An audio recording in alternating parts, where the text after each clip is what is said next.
Olá, telespectador do AmazonSat. Literatura em Foco para você. Hoje vamos falar da maior expressão das artes plásticas que o Amazonas tem, pelo menos de 50 anos para cá. Vamos falar de Moacir de Andrade. Moacir de Andrade, cujas obras estão espalhadas no mundo todo. Moacir de Andrade, que até bem pouco tempo levava suas obras para expor em toda a Europa. Moacir de Andrade, que criou com as suas benécias, numa volta de uma turnê pela Europa com a sua exposição, a Associação de Amigos de Ferreira de Castro, fazendo a doação de $50 mil em obras que foram vendidas, e nasce assim uma das mais importantes associações que estuda e defende a vida de Ferreira de Castro. Moacir acaba de lançar em Manaus Acontecimentos de um Amazonas de Ontem. E é sobre este livro que nós vamos conversar. Moacir, gaiolas, chatinhas e vaticanos. Barcos que navegavam na Amazônia no período áureo da borracha, a partir de 1890 até meados do século XX. O que é que você retrata na tua obra referente a isto? Ibrahim, os ingleses foram naquela época os maiores comerciantes industriais do mundo. Foram os maiores compradores da borracha na Amazônia, em toda a Amazônia. Eles não compravam só daqui, não, compravam de toda a Amazônia, da Bolívia, da Venezuela e tudo. Mas eles, como eram pessoas inteligentíssimas, como isso a história toda conta, desde o Renascimento, o Iluminismo, tudo isso tem a inteligência do inglês. Eles começaram a vender os navios para os seringalistas. Eles vendiam os navios, esses mesmos navios que transportavam borracha de lá para cá e daqui para a Europa. Os navios gaiolas foram os maiores instrumentos de divulgação e de vida do interior da Amazônia. Eles percorreram todos os grandes afluentes da Amazônia, principalmente Juruá, Madeira, Tapajós, Xingu, Rio Acre, etc. Eles foram os instrumentos que levaram a civilização de Manaus para o interior do estado. Então, o que acontece? Eles criaram um imenso mercado. Primeiro, o mercado que naquela época não existia, de comandantes, imediatos, toda aquela quantidade de pessoas que trabalhavam de navio, porque um navio era um universo. O navio tinha de tudo, era uma empresa completa, desde o comandante até o maquinista, o moço de convés, etc. Era uma verdadeira empresa. E levavam, traziam dinheiro, levavam, traziam mercadoria, levavam, traziam pessoas, levavam, na verdade, a civilização para o interior do Amazonas.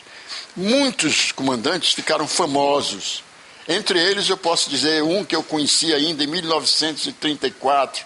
Esse homem foi, além de ser um grande comandante, um grande pesquisador das coisas da Amazônia, um grande amazonólogo, ele era também um grande comandante. Quer dizer, ele deixou, durante a saga dele, vários livros sobre a Amazônia. Ele foi um grande amazonólogo. Inclusive, o Arthur Reis não negou nenhum momento elogios ao trabalho desse, chamava-se Raimundo Moraes, o nome dele. Eu tive o prazer de conhecer na casa do comandante Fausto Pinheiro em 1934, até 1936, por aí. E depois teve vários outros, teve o comandante Cleveland, era um alemão, tinha o comandante Mendes, muitos que eu conheci naquela época. Então, esses comandantes, esses navios, deixaram a maior história sociopolítica e econômica da Amazônia.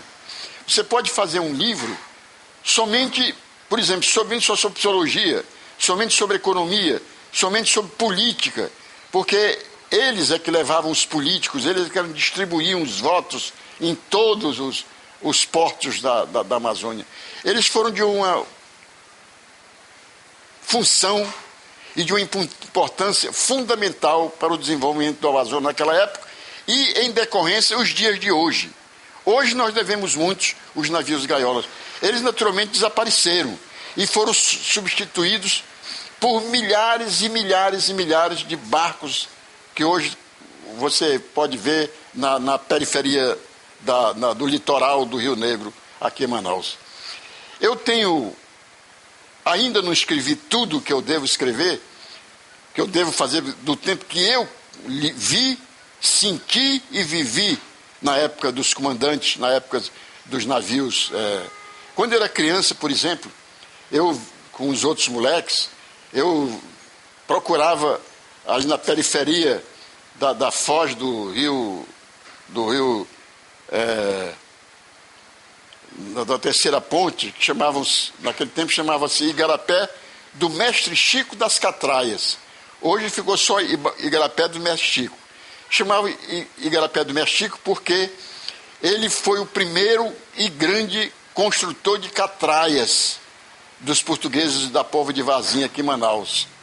Ele tinha uma oficina lá na montante da ponte, da terceira ponte. Ele tinha uma grande oficina de fazer catraias. E essas catraias eram o elemento que ligava o navio ao porto. Porque naquela época, no princípio, no auge da borracha, ainda não tinha não tinham construído aquele muro da frente e muito menos o cais do porto. Quer dizer, aquele foi construído já no ano de 1900. Mas antes, que foi o auge, era feito por catraias. Os catraeiros iam apanhar a mercadoria lá no navio que ficava ancorado no meio do rio e trazia para o litoral. Ou então, por exemplo, quando era castanha, borracha, levavam aquelas grandes barcos que eles chamavam de ferro. Eram uns barcos de ferro, uns depósitos. Ali eles colocavam todo o material, todos os produtos que eles traziam e trazia para o litoral. Tá certo. Moacir, nós vamos fazer um pequeno intervalo, vamos voltar em seguida. Nós estamos falando do livro Acontecimentos de um Amazonas de Ontem. Me aguarde, eu volto já. A preservação do meio ambiente é um tema recorrente nas discussões e trabalhos escolares, em palestras científicas e nas matérias divulgadas pela imprensa. A preocupação com a natureza deixou de ser assunto exclusivo de especialistas e passou a ocupar a atenção de toda a sociedade. Para contribuir com a formação de uma consciência ecológica, o escritor Wilson Nogueira nos presenteia com a obra Órfão das Águas. A narrativa tem uma nítida intenção conscientizadora, em que o autor enfatiza a urgência de uma luta a favor da preservação das espécies amazônicas. Órfão das Águas é um livro que se constrói como um diálogo entre a ciência e o imaginário popular, esclarecendo desse modo o que está acontecendo hoje com a natureza. Numa linguagem simples e direta, o narrador aborda e explica temas como a extinção de algumas espécies animais, as mudanças climáticas, a poluição dos rios e, em especial, a falta de informações das pessoas sobre esse importante tema. O personagem principal do livro é o menino Cate. Conhecedor da vida interiorana por meio de sua relação com os cientistas, adquire conhecimentos que o ajudam a compreender os fenômenos e a vida natural. O protagonista da história lança-se a uma luta para salvar a natureza. A sua arma é o trabalho de conscientização que desenvolve junto à população ribeirinha. Tenta convencer os habitantes da necessidade de cuidar das águas, das plantas e dos bichos. O que chama a atenção no livro do Wilson Nogueira é a mensagem de que a vida do homem depende da existência de todos os seres que habitam a natureza. A obra é enriquecida com belas e sugestivas ilustrações que ajudam na compreensão do texto e aguçam a imaginação do leitor. A minha dica a valer de hoje é Órfão das Águas.